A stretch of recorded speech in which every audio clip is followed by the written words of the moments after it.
Outra vez entrou numa sinagoga, e estava ali um homem que tinha uma das mãos atrofiada.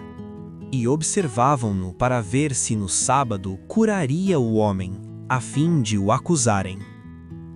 E disse Jesus ao homem que tinha a mão atrofiada: Levanta-te e vem para o meio. Então lhes perguntou: É lícito no sábado fazer bem ou fazer mal, salvar a vida ou matar? Eles, porém, se calaram. E olhando em redor para eles com indignação, condoendo-se da dureza dos seus corações, disse ao homem: Estenda a tua mão. Ele estendeu, e lhe foi restabelecida.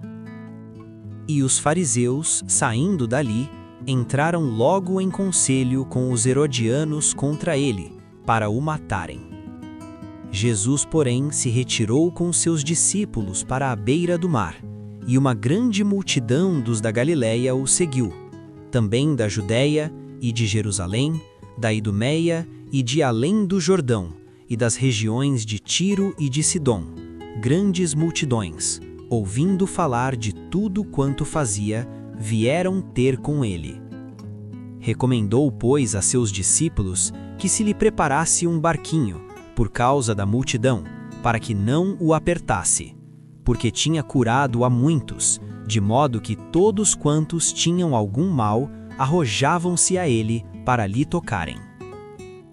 E os espíritos imundos, quando o viam, prostravam-se diante dele e clamavam, dizendo: Tu és o Filho de Deus. E ele lhes advertia com insistência que não o dessem a conhecer.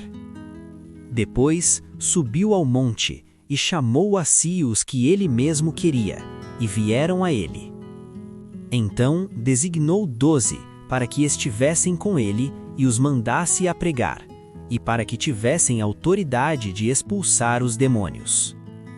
Designou, pois, os 12, a saber, Simão, a quem pôs o nome de Pedro, Tiago, filho de Zebedeu, e João, irmão de Tiago, aos quais pôs o nome de Boanerges, que significa filhos do trovão, André, Felipe, Bartolomeu, Mateus, Tomé, Tiago, filho de Alfeu, Tadeu, Simão, o cananeu, e Judas Iscariotes, aquele que o traiu. Depois entrou numa casa, e afluiu outra vez a multidão, de tal modo que nem podiam comer. Quando os seus ouviram isso, saíram para o prender, porque diziam: Ele está fora de si. E os escribas que tinham descido de Jerusalém diziam: Ele está possesso de Beelzebu, e é pelo príncipe dos demônios que expulsa os demônios. Então Jesus os chamou e lhes disse por parábolas: Como pode Satanás expulsar Satanás? Pois se um reino se dividir contra si mesmo, tal reino não pode subsistir. Ou se uma casa se dividir contra si mesma, tal casa não poderá subsistir.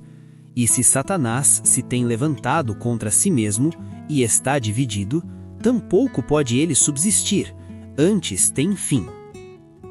Pois ninguém pode entrar na casa do valente e roubar-lhe os bens, se primeiro não amarrar o valente, e então lhe saqueará a casa.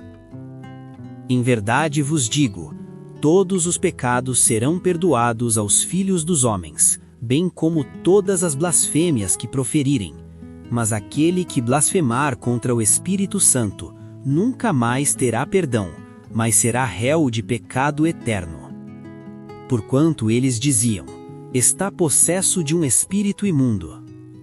Chegaram então sua mãe e seus irmãos, e ficando da parte de fora, mandaram chamá-lo. E a multidão estava sentada de roda dele, e disseram-lhe: Eis que tua mãe e teus irmãos estão lá fora e te procuram. Respondeu-lhes Jesus dizendo: Quem é minha mãe e meus irmãos? E olhando em redor para os que estavam sentados de roda de si, disse: Eis aqui minha mãe e meus irmãos. Pois aquele que fizer a vontade de Deus, esse é meu irmão, irmã e mãe.